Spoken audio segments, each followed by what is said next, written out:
எல்லாரும் எப்படி இருக்கீங்க? Group 2 group 2A prelims exam வந்து நேற்று நடந்தது. நிறைய பேர் எழுதியிருப்பீங்க. ஸோ நானுமே எழுதினேன். அது எப்படி இருந்தது என்னோட எக்ஸ்பீரியன்ஸில் இப்போ நடந்த 2025 குரூப் 4க்கும் 2025 குரூப் 2 ப்ரிலிம்ஸுக்கும் நான் என்ன ஃபீல் பண்ணுறேன், நான் எப்படி எழுதினேன் அப்படிங்கிறத நான் உங்களுக்கு ஷேர் பண்ணிக்கிறேன். அது முழுக்க முழுக்க பார்த்தீங்கன்னா எனக்கு எப்படி இருந்தது அப்படிங்கிறத நான் சொல்கிறேன்னா, ஒவ்வொருத்தவங்க படித்த விதம் ஒவ்வொரு மாதிரி இருக்கும். ஒருத்தவங்க நல்லா ப்ரிப்பேர் பண்ணியிருப்பாங்க, ஒரு சிலர் வந்து பிகினர்ஸாக இருப்பாங்க. ஸோ அவங்களுக்கு வந்து கஷ்டமாக இருக்கும், நல்லா படித்தவங்களுக்கு ஈஸியாக இருக்கும், ஸோ ஆவரேஜாக இருக்கவங்களுக்கு ஒரு மாதிரி இருக்கும். ஸோ அந்த மாதிரி டிஃப்ரெண்ட் இருக்குது சரிங்களா. இதில் வந்து நான் ஈஸின்னு சொன்னால் எல்லாருக்கும் ஈஸியாக இருக்க போகிறதில்ல, நான் கஷ்டம்னு சொன்னால் எல்லாருக்கும் கஷ்டமாக இருக்க போகிறதில்ல. அதான் அவங்கவுங்க படித்ததை வச்சு தான். ஸோ எனக்கு நான் வந்து எப்படி படிச்சுட்டு போனேன், என்ன படிச்சுட்டு போனேன், ஸோ எனக்கு இந்த எக்ஸாம் எப்படி இருந்தது, குரூப் 4 இன்னும் கம்பேர் பண்ணும்போது எனக்கு எப்படி இருந்தது அப்படிங்கிறத நான் ஷேர் பண்ணுறேன் சரிங்களா. ஃபஸ்ட்டு பார்த்தீங்கன்னா, இந்த குரூப் 2க்கு ப்ரிலிம்ஸுக்கு நான் ப்ரிப்பேர் பண்ணனா அப்படின்னு கேட்டால் நான் ப்ரிப்பேர் பண்ணவே இல்லை. ஏன்னா குரூப் 4 நடந்த கலவரத்தை தொடர்ந்து வந்து இந்த ப்ரிலிம்ஸுக்கு படிக்கணுங்கிற எண்ணமே வந்து கொஞ்சம் கூட இல்லாமல் போயிடுச்சு. அதாவது படிக்கணும்னு தோணுது, பட் அந்த புக் எடுத்து வச்சா மைண்ட் ஃபுல்லாக எப்படி கொஷின் கேட்பாங்களோ, புக்லேருந்து கேட்பாங்களா, இல்லை அவுட் ஆஃப் போவாங்களா, இல்லை குரூப் 4 மாதிரியே கேட்பாங்களா, இல்லை குரூப் 4 நம்மளுக்கு வந்துருமா, இந்த மாதிரி சில விஷயங்கள்னால குரூப் 2க்கு படிக்க முடியாத மாதிரி இருந்தது. எனக்கு நிறைய பேர் என்னோட சுச்சுவேஷனில் தான் இருந்தாங்க.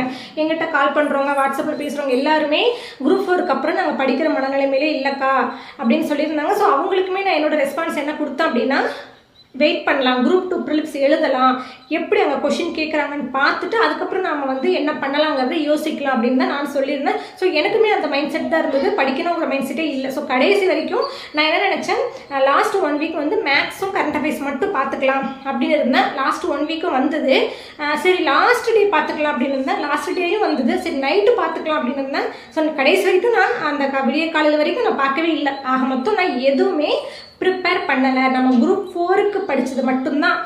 குரூப் 2க்கு நான் எதுவுமே ப்ரிப்பேர் பண்ணாமல் தான் நான் போனேன் சரிங்களா. ஓகே, ஃபஸ்ட்டு 3 மணி நேரம் எக்ஸாம் இல்லையா, கரெக்டாக 9:15 நம்மளுக்கு கொடுத்துட்டாங்க. ஸோ ஆஸ் யூஷுவல் வந்து நான் ஓப்பன் பண்ணேன். நான் எப்போவுமே சொல்கிற மாதிரி அந்த 9:15 சீல் பிரித்தோன்னு செக் பண்ணிவிட்டு அதுக்கப்புறம் நான் வந்து மார்க் பண்ணேன். மார்க் மீன்ஸ் அந்த சும்மா நம்ம இதுக்கு இந்த ஆன்சர் வரும் அப்படிங்கிறது ஒரு 50 கொஷின்ஸ் அந்த 1/4 மணி நேரத்தில் பண்ணுற மாதிரி நான் பார்ப்பேன். ஸோ அப்படி தான் பார்த்தேன். ஸோ பார்க்கும்போதே தெரிஞ்சிருச்சு இது குரூப் 4 மாதிரி தான் கேட்டிருக்காங்க அப்படிங்கிறது. ஏன்னா நம்ம எப்போவுமே எப்படி எழுதுவோம், புக்கிலேருந்து 80-85 கொஷின் கேட்பாங்க. ஒரு 15 கொஷின் கூட இல்லை, ஒரு 10 கொஷின் வேணா அவுட் ஆஃப் போகிற மாதிரி கேட்பாங்க. நம்ம இது வரைக்கும் எழுதுனது இந்த குரூப் 4 இல்லாமல் அதுக்கு முன்னாடி எழுதுனது. ஸோ அந்த பேட்டர்ன்லேயே இப்போ கேட்பாங்க அப்படிங்கிற நம்பிக்கையில் தான் இருந்தோம். ஏன்னா போராட்டம் அது இது பண்ணாங்க. மேபி இப்போவும் சிலபஸ் இது தான் இருக்கும், ஆனால் புக் ரிலேட்டடாக கேட்பாங்க. கொஞ்சம் 20 கொஷின் வெளியே போகும்னு இருந்தோம். ஆனால் நான் ஃபஸ்ட்டு அந்த ஓப்பன் பண்ணி பார்க்கும்போதே தெரிஞ்சிருச்சு இது வந்து நம்ம குரூப் 4 மாதிரி தான் இருக்குது அப்படின்னு சொல்லிட்டு ஃபஸ்ட்டு ஒரு 40 கொஷின் அந்த 1/4 மணி நேரத்தில் நான் வந்து சும்மா டாட் மட்டும் வச்சுருந்தேன். ஸோ அடுத்து வந்து 9:30 மணிக்கு எழுத ஸ்டார்ட் பண்ணேன். 9:30 வந்து 10 மணிக்குள்ளே நான் ஒரு ரவுண்ட் வந்துட்டேன். இதே தான் குரூப் 4க்கும் பண்ணேன். உங்களுக்கு நான் அந்த வீடியோவில் சொல்லியிருப்பேன். ஒரு ரவுண்டு, அதாவது 100 கொஷினும் ஒரு ரவுண்ட் வந்துட்டேன். அந்த 100 கொஷின் ரவுண்ட் வரும்போது நான் மார்க் பண்ண கொஷின், மார்க் மீன்ஸ் நம்ம ஷேட் பண்ணியிருப்போம் இல்லையா, அந்த கொஷினோட எண்ணிக்கை பார்த்தீங்கன்னா 50 தான். அப்போ 50 தான் எனக்கு தெரிஞ்ச கொஷின் சரிங்களா. இதே தான் குரூப் 4லேயே 50 தான் எனக்கு தெரிஞ்ச கொஷினாக இருந்தது. ஐ மீன் நல்லா தெரிஞ்ச கொஷின். அதில் டவுட் வந்து தனியாக வச்சுருப்போம், அப்புறம் தெரியாத கொஷின் தனியாக வச்சுருப்போம். அது மீதி இருக்க 50 கொஷினில் டவுட் மீன்ஸ் இதுவாங்கிற ஆப்ஷன் தெரியாமல் இருப்போம். அப்புறம் சுத்தமாக தெரியாத கொஷின்லாம் மீதி 50 கொஷினில் இருக்கும் சரிங்களா. அப்படி தான் அந்த 1/2 மணி நேரத்தில் நான் ஃபுல்லாக ஒரு ரவுண்டு வந்துட்டு ஃபஸ்ட்டு 50 கொஷினை போட்டுட்டேன். அடுத்த 1/2 மணி நேரம் தமிழுக்கு வந்து பார்த்தீங்கன்னா 40 நிமிஷம் 45 நிமிஷத்துக்குள்ளே முடிக்கணும். அப்படி முடிச்சா தான் நம்ம வந்து மேக்ஸை வந்து பண்ண முடியும். ஸோ இப்போ நம்ம 1 hour 1.5 hour எடுத்துக்கிறதே அதிகம் தான். ஆனால் அடுத்த 1/2 மணி நேரத்தில் நான் முடிச்சிடலாம் மீதி இருக்கிற 50 கொஷினும் அப்படின்னு தான் எடுத்துக்கிட்டேன். ஏன்னா கொஷின் வந்து டஃப்பாக இருக்கு இல்லையா, அதனால். ஸோ அப்போ அடுத்த 1/2 மணி நேரத்தில் நான் முடிச்சிட்டேன்.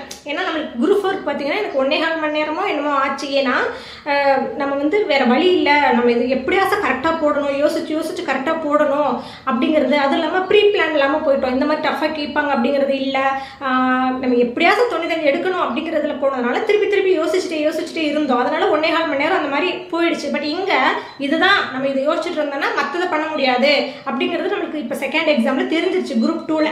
அப்போ இது தெரியலன்னா தெரியல, ஏதோ ஒரு ஆப்ஷன் தெரியுற மாதிரி போடும் அப்படிங்கிற மைண்ட் செட்டுக்கு வந்ததுனால அடுத்த 1/2 hourல எப்படினாலும் 50 கொஷின் முடிச்சிடணும் அப்படிங்கிற மைண்ட் செட்டில் நான் அடுத்த 1/2 hourல 100 கொஷினுமே முடிச்சிட்டோம். லாஸ்ட்டாக பார்த்துக்கலாம் ஒரு 2 கொஷின் 3 கொஷின் வை அப்படிலாம் நான் வைக்கவே இல்லை. இது வந்து நம்மளுக்கு குரூப் 4 கற்றுக் கொடுத்த பாடம். ஸோ 1 ஹவரில் தமிழ் முடிச்சிட்டேன். சரி, ஓகே, நான் அது எப்படி இருந்தது அப்படிங்கிறத அப்புறம் சொல்கிறேன். அடுத்து 2 ஹவர்ஸ் இருக்கு இல்லையா, அதில் மேக்ஸ், நான் மேக்ஸ் வந்து தனியாக இப்போ எடுக்கலை. அப்படியே சரி 101வது கொஷின் வந்து போகலாம் அப்படின்னு சொல்லிட்டு போனேன். இடையில மேக்ஸ் வருது. அதுக்கப்புறம் பார்த்தீங்கன்னா ரீசனிங்லாம் பேராக வந்தது இல்லையா, ஸோ அதை படித்து ஒரு 2 லைன் படித்தேன். அதுக்கப்புறம் இது படிக்க லேட் ஆகும்னு சொல்லிட்டு அந்த மாதிரி மேக்ஸ் எல்லாம் விட்டுட்டேன். அப்புறம் போக மேக்ஸை வந்து விட்டுட்டேன். மேக்ஸ் அப்புறமா பார்த்துக்கலாம், டைம் இல்லை, எப்படியாச்சும் வந்து நம்ம ஜிஎஸ் முடிச்சிடலாம். ஏன்னா குரூப் 4ல் மேக்ஸ் போட்டுகிட்டே இருந்ததுனால ஜிஎஸ் லாஸ்ட் ஒரு 10 கொஷின்லாம் வந்து படித்து பார்த்தேன். பட் அண்டர்ஸ்டாண்ட் பண்ணி போடுறதுக்கு டைம் இல்லை. அதனால அந்த மாதிரி இந்த டைம் ஆகிடக்கூடாது அப்படிங்கிறதுக்காக ஜிஎஸ் போட ஆரம்பிச்சிட்டோம். ஜிஎஸ் போட்டு முடிச்சுட்டு அதுக்கப்புறம் லாஸ்ட் 1/2 hour தான் இருந்தது. 12 மணி ஆயிடுச்சு. அதுக்கப்புறம் மேக்ஸ் எல்லாம் இருக்குது. மேக்ஸில் பார்த்தீங்கன்னா ஒரு 10 கொஷின் இருக்கும். இடையில தெரிஞ்ச கொஷின்லாம் போட்டுட்டேன். 10 கொஷினை வந்து ஃபஸ்ட்டு 1/4 மணி நேரத்தில் ஒரு ரவுண்டு வரேன். அப்போ அதில் கொஞ்சம் ஈஸியாக இருக்கிற சம்லாம் போட்டு வரேன். அதுக்கப்புறம் அடுத்த 1/4 மணி நேரத்தில் வரேன். பேராவாக இருக்குது, படிக்கவே முடியல. ஏதோ ஒரு ஆப்ஷன் முட்டை போட்டு வந்தாச்சு. என்ன ஆப்ஷன் போட்டங்கிறது மார்க் பண்ணிட்டேன். படிக்காமே போடுற மாதிரி ஆயிடுச்சு மேக்ஸை பொறுத்த வரைக்கும். சரிங்களா, ஜிஎஸ் முடிச்சாச்சு, மேக்ஸும் முடிச்சாச்சு. ஸோ இப்படி தான் மற்ற எல்லாமே படித்து போட்டோம். மேக்ஸில் மட்டும் புரிஞ்சு அதை சம் ஒர்க் அவுட் பண்ணி போடுறதுக்கு டைம் பத்தலை. எல்லா கொஷினுக்கு இல்லை, சில கொஷினுக்கு. சரிங்களா, ஓகே. இப்போ எனக்கு தமிழ் எப்படி இருந்தது அப்படின்னு பார்க்கலாம். குரூப் 4 கம்பேர் பண்ணும்போது குரூப் 2 வந்து ஈஸியாக இருக்குது தமிழ் அப்படின்னு சில பேர் சொல்கிறாங்க. ஸோ ஏன் அப்படி சொல்கிறாங்கன்றது என்னோட புரிதலின் அடிப்படையில் பார்த்தீங்கன்னா, நம்ம ஆல்ரெடி ஒரு டஃப்பான எக்ஸாமை பார்த்துட்டோம். ஸோ அதுக்கப்புறம் இந்த எக்ஸாம் வந்ததுனால நம்மளுக்கு இது ஈஸியாக இருக்குது. ஏன்னா பழகிடுச்சு அப்படின்னு சொல்லுவாங்க. அந்த மாதிரி இது ஈஸியாக இருக்குங்கிற மாதிரி நமக்கு மேபி ஃபீல் ஆகலாம். ஆனால் என்னோட பர்சனல் எக்ஸ்பீரியன்ஸில் பார்த்தீங்கன்னா ரெண்டுமே ஒரே மாதிரி தான் இருந்தது. ஸோ நல்லா ப்ரிப்பேர் பண்ணவங்க, அதாவது எல்லாமே நான் ஃபிங்கர் டிப்பில் வச்சுருக்கேன் அப்படின்னு சொல்கிறவங்க, அதாவது புக்கில் இருக்கிற கொஷினை சொல்கிறேன், புக்கில் இருக்கிற கொஷின் எல்லாமே எனக்கு தெரியும் அப்படின்னு சொல்கிறவங்க குரூப் 4ல் 80+ போட்டிருந்தாங்கன்னா இங்கேயுமே 80+ போட முடியும், கண்டிப்பாக போட முடியும். ஸோ அந்த மாதிரி தான் இருந்தது. இது வந்து நல்லா ப்ரிப்பேர் பண்ணவங்களுக்கு சொல்கிறேன். அப்போ எல்லா கொஷினும் புக்லேருந்து வந்ததாக்கா அப்படின்னா கண்டிப்பாக இல்லை. புக்லேருந்து அங்கேயுமே ஒரு 50 கொஷின் வந்திருக்கும், இங்கேயுமே ஒரு 40-50 கொஷின் தான் வந்திருக்கும். எனக்கு கரெக்டான இது தெரியல, நம்பர்ஸ் தெரியல, பட் அவ்வளோதான் வந்திருக்கும். மற்றது வந்து அந்த ப்ரெசன்ஸ் ஆஃப் மைண்டில் நம்ம போடுறதா இருக்கும். சரிங்களா, அந்த கொஷின் லக்கில் வரும். ஒரு 10 கொஷின் கூட லக்கில் வந்துட்டே வச்சுக்கோங்களேன். மற்றது வந்து கொஞ்சம் அவங்களுடைய அந்த இதை யூஸ் பண்ணி அந்த இடத்துல போடுவாங்க. சரி, அவங்க 80+ போட முடிஞ்சவங்க இங்கேயுமே 80+ கண்டிப்பாக போட முடிஞ்சிருக்கும். 90+ங்கிறது தான் கொஞ்சம் ரிஸ்க், சாத்தியம் இல்லாத ஒன்று, மேபி இருக்கலாம், ஆனால் எனக்கு தெரியல. பட் 80+ வந்து இந்த இதில் இப்போ நம்ம ப்ரைவேட் கீ செக் பண்ணும்போது நிறைய பேர் இருக்காங்க. சரிங்களா, ஓகே. மேக்ஸை பொறுத்த வரைக்கும் எனக்கு இங்கே ஈஸியாக, குரூப் 4ல் ஈஸியாக, இங்கே ஈஸியான்னு கேட்கும்போது குரூப் 4ல் சம்ஸ் வந்து ஒர்க் அவுட் பண்ணி போடுற மாதிரி இருந்தது. அந்த கொஞ்சம் டைம் கன்சியூம் பண்ணுச்சு. பட் இருந்தாலும் அதில் கொஞ்சம் நம்ம போட்டுட்டோம். பட் இங்கே வந்து 25 சம்முமே போட முடியல, ஏன்னா டைம் பத்தலை. ஏன்னா பேராவாக இருந்தது ரீசனிங்கில். ஆனால் அந்த 25 சம்மை நம்ம வீட்டில் எடுத்துகிட்டு வந்து போட்டோம் அப்படின்னா எல்லா கொஷினுக்குமே நம்ம ஆன்சர் கொண்டு வந்துடலாம். அதாவது நல்லா ப்ராக்டிஸ் பண்ணவங்களும் சொல்கிறேன். இப்போ எனக்கு வந்து அந்த 25 சம்மே தெரியும், ஆனால் அங்கே போட்டேன்னா போடலை, ஏன்னா டைம் பத்தலை. ஆனால் வீட்டில் வந்து அந்த 25 சம்மும் நான் ஒர்க் அவுட் பண்ணால் நான் போட்டிருப்பேன். நான் ஒர்க் அவுட் பண்ணி தான் பார்த்தேன். நான் போடாத சம்மில் இங்கே வந்து ஒர்க் அவுட் பண்ணால் நான் போட்டுட்டு ஆன்சர் வந்துருச்சு. என்னன்னா டைம் கன்சியூமிங். அந்த ரீசனிங் சம்லாம் பார்த்தீங்கன்னா டைம் எடுத்துட்டாங்க. குரூப் 4ல் கூட 2-3 சம் தெரியல. பட் இங்கே வந்து எனக்கு எல்லா சம்மே தெரிஞ்சிருந்தது, ஆனால் அங்கே டைம் பத்தாது. ஏன்னா பெருசாக இருக்குது, அதை அண்டர்ஸ்டாண்ட் பண்ணி நம்ம போடணும். அது ஒரு கொஷினுக்கு ஒரு சம்முக்கு 5 நிமிஷம் ஆகும். ஸோ அப்போ வந்து யாராலுமே போட்டிருக்க முடியாது. ஸோ 20-20 எடுத்தாவே ஒரு நல்ல ஸ்கோர் தான். ஸோ அந்த ரேஞ்சில் தான் எல்லாரும் எடுக்க முடியும். அந்த ஒரு 5 சம் வந்து அப்புறம் பார்த்துக்கலாம்னு விட்டுருப்பாங்க. அதனால் அது கொஞ்சம் கஷ்டம் தான் போடுறது. அடுத்து ஜிஎஸ் பார்த்தீங்கன்னா குரூப் 4 கம்பேர் பண்ணும்போது குரூப் 2ல் எனக்கு எப்படி ஃபீல் ஆச்சுன்னா, குரூப் 4ல் பார்த்தீங்கன்னா எனக்கு எல்லாமே தெரியாத கொஷின் மாதிரியே இருந்தது. இதாகட்டும், ஜியாகிரஃபி ஆகட்டும், எக்கனாமிக்ஸ் ஆகட்டும், கரண்ட் அஃபேர்ஸ் பேஸ் பண்ணி நிறைய இருந்த மாதிரி இருந்தது. நம்மளுக்கு ஐஎன்எம்லாம் வந்து அதிகமாக குரூப் 4ல் வந்த மாதிரி தெரியல. ஸோ இங்கெல்லாம் பார்த்தீங்கன்னா ஒரு 3 கொஷின் காலவரிசைப்படுத்துக்கு அந்த மாதிரிலாம் கொடுத்துருந்தாங்க. பட் அங்கே வந்து எனக்கு அப்படியெல்லாம் கொடுக்கல. எனக்கு குரூப் 4 வந்து கஷ்டமாக இருந்த மாதிரி இருந்தது ஜிஎஸ். இங்கே வந்து எனக்கு அங்கே அந்த ஸ்பாட்டில் பார்த்தீங்கன்னா ஈஸியாக இருந்த மாதிரி தான் இருந்தது. ஏன்னா நம்ம ஒரு தெரிஞ்ச கொஷின், புக்கில் கொஷின் 5 கொஷின் வந்துட்டாவே நம்ம அது ஈஸி அப்படின்னு சொல்லிடுவோம். அதனால பரவாயில்ல, இதெல்லாம் நமக்கு தெரியுது. மண் சம்மந்தமாக கொஷின் கேட்டிருந்தாங்க. ஸோ அந்த மாதிரிலாம் பார்த்தீங்கன்னா இதெல்லாம் தெரியுது, அப்போ இது ஈஸியாக தான் இருக்குது அப்படிங்கிற மாதிரி ஃபீல் ஆச்சு. பட் வெளியில் வந்து பார்க்கும்போது பார்த்தீங்கன்னா நம்ம அந்த குரூப் 4ல் எவ்வளோ கொஷின் போட முடியுமோ அதே அளவு கொஷின் தான் இந்த குரூப் 2லையும் போட முடியும் ஜிஎஸ்ல. எனக்கு என்னோட எக்ஸ்பீரியன்ஸில் சொல்கிறேன். மேபி டாப்பர்ஸ் வந்து அதிகமாக போடுவாங்க. இப்போ மெயின் இது என்னென்னா, குரூப் 1 லெவலில் படித்தாதான் குரூப் 2ல் பாஸ் பண்ண முடியும். குரூப் 2 2A லெவலில் படித்தா தான் குரூப் 4ல் பாஸ் பண்ண முடியும். ஸோ அந்த அளவுக்கு தான் இப்போ கொஷின்ஸ் வந்து எடுக்கிறாங்க. ஸோ குரூப் 1 வந்து படிச்சுட்டு இருக்காங்க, மெயின்ஸில் படிச்சுட்டு இருப்பாங்க இருக்கிறவங்க இந்த ஜிஎஸ்ல வந்து நல்லா பண்ணியிருப்பாங்க, இந்த ப்ரிலிம்ஸோட ஜிஎஸ்ல நல்லா பண்ணியிருப்பாங்க. இப்போ குரூப் 2 2A மெயின்ஸ்லாம் நல்லா படிக்கிறாங்க பார்த்தீங்களா, அவங்க வந்து குரூப் 4 வந்து நல்லா பண்ணுவாங்க. ஜிஎஸ் சொல்கிறேன், தமிழ் விட்டுருங்க, ஜிஎஸ் சொல்கிறேன். என்னை பொறுத்த வரைக்கும் குரூப் 4ல் நம்ம என்ன மார்க் எடுத்தோமோ, எந்த லெவலில் இருந்தோமோ அதே லெவல் தான் இதுலேயுமே எடுக்கிற மாதிரி இருந்துச்சு. கம்பேர் பண்ணும்போது அது கஷ்டம், இது ஈஸி அப்படின்னாலும் ரெண்டுமே ஒரே ஈக்குவலாக தான் வந்தது. மேக்ஸ்லாம் நம்ம அங்கே கூட ஒரு 2 கொஷின் 3 கொஷின் எக்ஸ்ட்ரா போட்டிருப்போம், பட் இங்கே அந்த மாதிரி போட முடியல. அதுதான் ரீசன். அப்புறம் நம்ம குரூப் 4ல் இருந்தது பார்த்தீங்களா, டென்டேட்டிவ் கீ, கவர்மெண்ட்டோட டென்டேட்டிவ் கீக்கும் ஃபைனல் கீக்கும் நிறைய டிஃப்ரெண்ட் இருக்குது. நம்ம சேலஞ்ச் பண்ணோம் அப்படிங்கிற மாதிரி இங்கே வந்து நம்மளுக்கு ஆகிறதுக்கு சான்சஸ் கம்மி. ஏன்னா கொஸ்டின்ஸ் வந்து அவங்க தவறு பண்ணலை, எல்லாமே கொஞ்சம் கரெக்டாக தான் இருந்தது. ஸோ ஆன்சரும் நம்ம ஈஸியாக கண்டுபிடிக்கிற மாதிரி தான் இருந்தது. ஜிஎஸ்ல வேணால் 1 or 2 கொஸ்டின் அவங்க என்ன ஆன்சர் கொடுப்பாங்கன்னு தெரியாமல் இருக்குது. பட் தமிழ்லாம் கொஞ்சம் ஓரளவு நல்லா தான் இருக்குது. அதனால் இதில் வந்து நிறைய தப்புகள் டென்டேட்டிவ் கீழே வரதுக்கு சான்சஸ் இல்லை.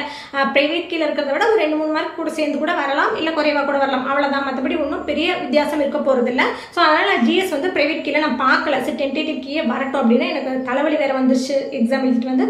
ஸோ பார்க்குற மனநிலைமையிலும் நான் இல்லை. சரி தமிழில் நான் வந்து பார்த்தீங்கன்னா 80+, அது 85+ இருக்கலாம், 80+ இருக்கலாம். ஏன்னா டென்டேட்டிவ் கீழே 1 or 2 குறையலாம், இல்லை 1 or 2 கூடலாம் இல்லையா. ஸோ அதனால 80+ அப்படின்னு சொல்கிறேன். 80+ எப்படிக்கா போட்டிங்க, நீங்கள் தான் படிக்கவே இல்லையே அப்படின்னு கேட்கலாம். நம்ம குரூப் 4க்கே நான் கொஞ்சம் நல்லா தான் படித்து வச்சிருந்தேன் இல்லையா. ஸோ அதை வச்சு தான் நான் போய் எழுதினேன். நான் சொன்ன மாதிரி புக்கில் இருந்து கம்மியாக தான் கேட்டிருந்தாங்க. ஸோ நம்மளுடைய அந்த ப்ரெசன்ஸ் ஆஃப் மைண்டில் அதுக்கு தான் நான் இது எடுத்து வச்சுருக்கேன். சில கொஷின்ஸ்லாம் வந்து நாமளே வந்து போடலாம்.